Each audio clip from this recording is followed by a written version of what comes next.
Hello everyone. Agree planet के digital platform पर आप सबका स्वागत है।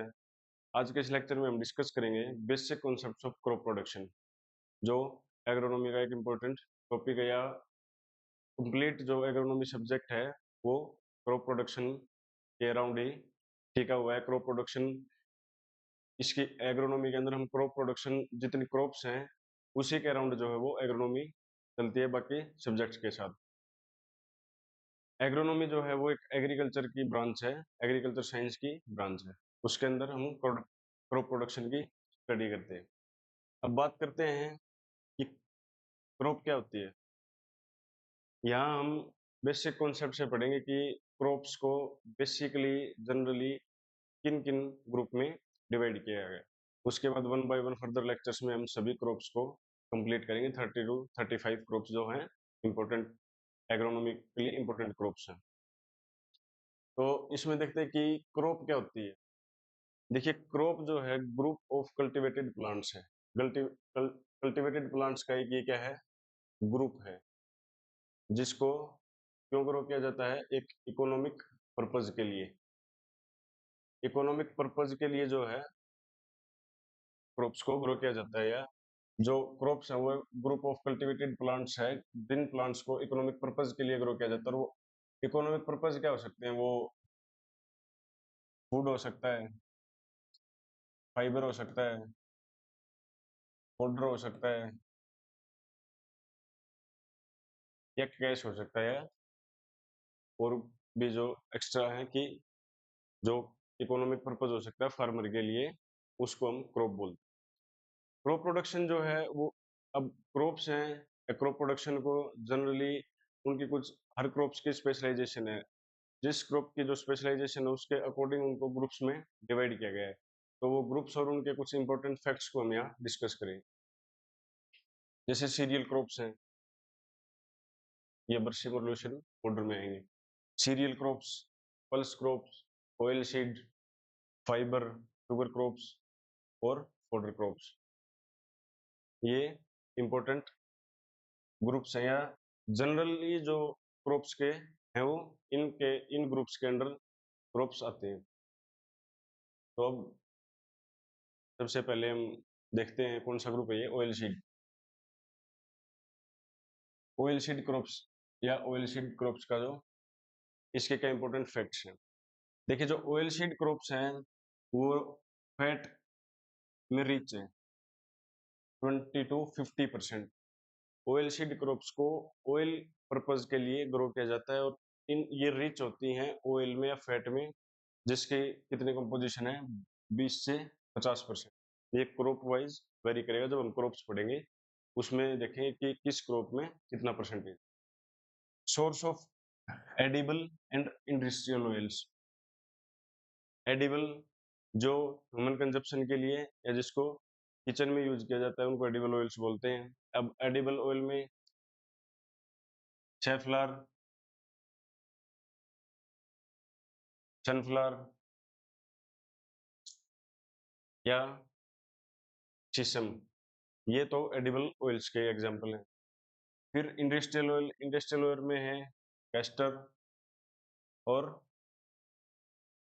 लिनसीड, ये किसके एग्जांपल हैं, इंडस्ट्रियल ऑयल के। मोस्टली जो ऑयल सीड क्रॉप्स हैं वो क्या होती हैं, डाइकोट क्रॉप्स होती हैं। अब बेसिकली डाइकोट्स क्या, दो तरह की क्रॉप्स होती है, मोनोकोट और डाइकोट। अब एक बेसिक डिफरेंस इनमें आप याद रखें, बेसिक डिफरेंस ये है कि जब मोनोकोट और डाइकोट, डाइकोट के सीड को जब डिवाइड किया जाता है तो ये 2 इक्वल पार्ट्स में डिवाइड हो जाता है, 2 इक्वल पार्ट्स।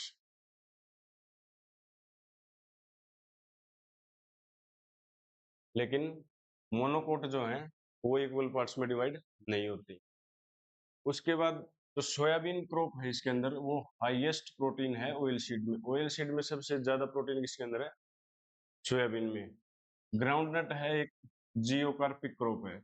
अब जियोकार्पिक क्रॉप कहते हैं, जियो मीन्स अर्थ, जिसके फ्लावर तो अबोव अर्थ लगते हैं, जिस क्रॉप के अबोव अर्थ। फ्लावरिंग जो है अबव अर्थ होती है, और कार्पिक हो गया फ्रूट, फ्रूट जिसका बिलो ग्राउंड जिसका फ्रूट लगेगा उसको बोलेंगे जियोकार्पिक क्रॉप। अब रूट नोड्यूल्स, ये रूट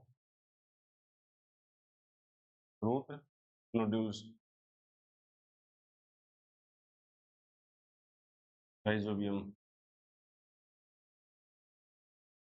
ऐसे जो रूट नोड्यूल्स हैं या जो राइजोबियम है वो पल्स क्रॉप में पाया जाता है। आगे हम डिस्कस करेंगे। पल्सेस जितनी भी हैं वो नाइट्रोजन फिक्स करते हैं, लेकिन लेग्यूम ऑयल सीड क्रॉप्स भी होती हैं, जैसे ग्राउंडनट और सोयाबीन है, वो लेग्यूम ऑयल सीड क्रॉप हैं। इनमें राइजोबियम नाइट्रोजन फिक्स करता है, राइजोबियम मिलता है। इम्प्रूव इससे क्या improve soil fertility through nitrogen fixation. अब नाइट्रोजन फिक्सेशन, अब राइजोबियम है, ये नाइट्रोजन फिक्सिंग बैक्टीरिया है, ये अगर नाइट्रोजन फिक्स करेगा तो इससे सोइल फर्टिलिटी बढ़ेगी। ये कुछ इंपॉर्टेंट फैक्ट्स हैं ऑयल सीड। अब जनरली जो ऑयल सीड क्रॉप्स हैं वो कौन कौन सी हैं? इसमें groundnut, mustard, rapeseed, soybean, sunflower, sesame या जिसको तिल बोलते हैं, कैस्टर, लिनसीड, सेफ्लावर और नाइजर। ये जो क्रॉप्स हैं ये मेजर क्रॉप्स हैं, ऑयल सीड क्रॉप्स जो हैं इंडिया में ग्रो की जाती हैं। इनको हम फर्दर लेक्चर में वन बाय वन स्टडी करेंगे। हाईएस्ट एरिया की अगर हम बात करें वर्ल्ड में, सोयाबीन का है हाईएस्ट प्रोडक्शन, ऑयल पम, और हाईएस्ट एरिया इंडिया में ग्राउंडनट का है, और हाईएस्ट प्रोडक्शन इंडिया में ये भी सोयाबीन का है। एरिया जो ग्राउंडनट है, प्रोडक्शन वो सोयाबीन है, ऑयलसीड क्रॉप्स में ये जनरल हमें ध्यान रखनी है। नेक्स्ट है सीरियल क्रॉप्स। ये एक मेजर ग्रुप है सीरियल क्रॉप्स। और सीरियल क्रॉप्स क्या होती हैं? वो कार्बोहाइड्रेट रिच होती हैं जो सीरियल क्रॉप्स है। Major source of human food का मेजर सोर्स। हाईएस्ट प्रोटीन जो है सीरियल क्रॉप्स में वो व्हीट में है। लोवेस्ट प्रोटीन जो है वो राइस में है, ये ध्यान रखना है। और फैट जो है, हाईएस्ट फैट वो बाजरा, या जिसको हम पर्ल मिलेट बोलते हैं, उसमें है। तो highest protein wheat, lowest protein rice, और फैट, सबसे ज्यादा फैट अगर सीरियल्स में बात करें तो किसमें? बाजरा में। अब ये सीरियल्स है, ये एक रोमन वर्ड से डिराइव किया गया है सीरियस, जिसको बोलते हैं गॉडेस ऑफ ग्रीन। सीरस का मतलब है गॉडेस ऑफ ग्रेन, ये एक रोमन वर्ड से लिया गया है। अब सीरियल्स जो है वो मेथोनिन एंड ट्रिप्टोफान में रिच होते हैं, ये रिच इन मेथोनिन एंड ट्रिप्टोफान, और डेफिशिट इन लाइसिन। लाइसिन एक अमीनो एसिड है। रूट सिस्टम जो इनका फाइब्रस होता है, और फैमिली होती है पोएसी, या जिसको ग्रेमिनी भी बोलते हैं। पोएसी या ग्रेमिनी एक ही फैमिली है। रूट सिस्टम सबका होता है फाइब्रस, सीरियल क्रॉप्स का। दो तरीके के रूट सिस्टम होते हैं, टैप रूट और फाइब्रस रूट। टैप रूट के जो सिंगल रूट है उसके फर्दर, और वो डीप रूटिंग होती है। जो टैप रूट होते हैं उनमें भी हम आगे डिस्कस करेंगे। और फाइब्रस क्रॉप्स जो होते हैं वो शेलो रूट सिस्टम होता है। और मेजर अब सीरियल क्रॉप्स की बात करें तो rice, wheat, maize, barley, oat, rye, sorghum, pearl millet, finger millet, fox millet, little millet, kodo millet, barnyard millet और प्रोसो मिलेट। ये मेजर क्रॉप्स हैं जो इंडिया में ग्रो की जाती हैं। इनके बारे में बेसिक से हम वन बाय वन स्टडी करेंगे। या ये जो फिंगर मिलेट, फॉक्सटेल, ये इनको हम माइनर मिलेट्स भी बोलते हैं, क्योंकि इनका एरिया बहुत कम है इंडिया में, कम एरिया में ग्रो की जाती है। अब हाईएस्ट एरिया के वर्ल्ड में बात करें तो वो व्हीट की है। हाईएस्ट प्रोडक्शन जो वर्ल्ड में वो मेज है। हाईएस्ट एरिया इंडिया में वो राइस का है। इंडिया में एरिया राइस है, प्रोडक्शन जो है वो भी राइस है, लेकिन प्रोडक्टिविटी जो है वो मेज की है इंडिया में। तो नेक्स्ट है पल्स क्रॉप्स। पल्स क्रॉप क्या है? प्रोटीन रिच है। पल्स क्रॉप जो है वो और रिच इन लाइसिन। जो सीरियल क्रॉप्स हैं वो लाइसिन में डेफिसिट थी, लेकिन जो पल्स क्रॉप है वो रिच है। ये पुअर है मेथोनिन और साइट मेथोनिन एंड साइटिन। इसमें क्या है, ये पुअर है पल्स क्रॉप। फैमिली फेबेसी या लेग्यूमिनेसी, फ्रूट लेग्यूम या फूड। रूट नोड्यूल्स जो हैं इसके राइजोबियम, रूट नोड्यूल्स में राइजोबियम है जो एटमॉस्फेरिक नाइट्रोजन को फिक्स करता है। कैसे फिक्स करते हैं ये कॉन्सेप्ट भी हम फर्दर लेक्चर्स में कवर करेंगे अच्छे से। राइजोबियम कैसे एटमॉस्फेरिक नाइट्रोजन को, और पल्सेस में ही क्यों ये जो है ना एटमॉस्फेरिक नाइट्रोजन को फिक्स करता है, बाकी क्रॉप्स में क्यों नहीं करता। ये भी अगर राइजोबियम एटमॉस्फेरिक नाइट्रोजन, तो ये ऑब्वियस सी बात है सॉइल फर्टिलिटी और नाइट्रोजन फिक्सेशन की वजह से बढ़े। अब मेजर जो पल्स क्रॉप है उसमें है चिकपी, जिसको ग्राम बोलते हैं, पिजन पी, अरहर, ग्रीन ग्राम, मूंग, ब्लैक ग्राम, उड़द, लेंटिल, मसूर, field P, cowpea, field P या मटर, कोर्स ग्राम, मोथबीन या राजमा। ये मेजर क्रॉप्स हैं पल्स क्रॉप के अंदर जिनको हम स्टडी करेंगे। हाईएस्ट एरिया की बात करें तो वो ड्राई बीन का है वर्ल्ड में, प्रोडक्शन भी वर्ल्ड में ड्राई बीन का है।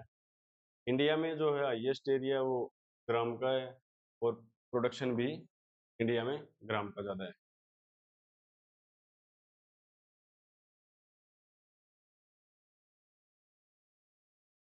नेक्स्ट है fibre crops. Fibre crops fibre crops को क्यों ग्रो किया जाता है? नेचुरल फाइबर के लिए। फाइबर क्रॉप्स में जो कॉटन है वो किंग है फाइबर क्रॉप्स का। अब फाइबर कहाँ से ऑब्टेन किया जाता है? सीड से, स्टेम, लीफ और फ्रूट से।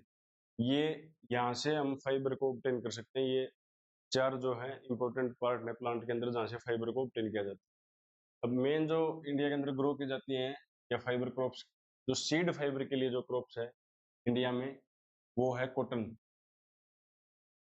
इसको हम अभी नहीं करेंगे, ये है कॉटन। और लीफ फाइबर के लिए है अगेव, चीसल या अबाकाया, जिसको मैनिला हेम्प बोलते हैं। ये लीफ, इसके लीफ से, इन क्रॉप्स के लीफ से फाइबर को ऑब्टेन किया जाता है। कॉटन कॉटन जो है वो सीड फाइबर क्रॉप है, कॉटन को सीड फाइबर बोलते हैं। बास्ट फाइबर वो जूट, सनम, फ्लैग, मेस्टा, नेफ या रैम, ये जो क्रॉप्स है ये बास्ट फाइबर क्रॉप्स कहलाती हैं। और फ्रूट फाइबर जो है वो कोकोनट या जिसको कोयर बोला जाता है, ये फ्रूट फाइबर क्रॉप। तो इसको सीड फाइबर, लीफ फाइबर या ये बास्ट फाइबर क्या होता है, इन क्रॉप्स की ये जो फाइबर ऑब्टेन किया जाता है अलग पार्ट से, इसलिए इनको ये, और इनमें क्या डिफरेंस है, ये बास्ट फाइबर क्या होता है, ये सारी चीज़ें हम फर्दर लेक्चर्स में कवर करेंगे। आज सिर्फ हम बेसिक कॉन्सेप्ट्स देखेंगे इन क्रॉप्स के, ये जो है। तो हाईएस्ट एरिया वर्ल्ड में जो है वो कॉटन का है, हाईएस्ट प्रोडक्शन वर्ल्ड में है वो भी कॉटन है। इंडिया में कॉटन है और प्रोडक्शन भी कॉटन का ही है। तो ये था फाइबर क्रॉप्स को। नेक्स्ट है शुगर क्रॉप्स। शुगर क्रॉप्स में दो क्रॉप मेजर क्रॉप्स हैं, शुगर केन और शुगर बीट। ये जो इंडिया में ग्रो की जाती हैं शुगर पर्पज के लिए या शुगर इंडस्ट्री के लिए, मेजर क्रॉप्स हैं। सुक्रोज का मेन सोर्स है। और C4 क्रॉप है शुगर केन फैमिली, पोएसी या Gramineae, propagated through stem sets.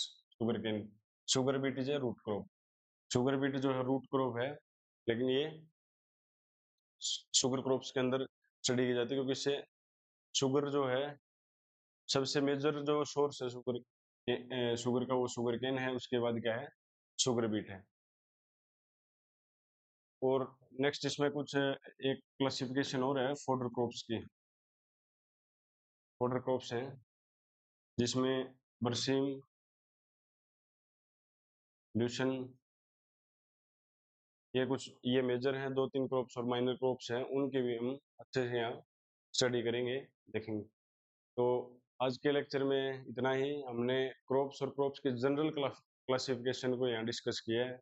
उसके बाद वन बाय वन जो देखेंगे कि इन क्रॉप्स की क्या-क्या क्लासिफिकेशन है और फर्दर किस बेस पे क्लासिफाई किया जाता है और उनकी क्या-क्या इंपॉर्टेंट फैक्ट्स हैं।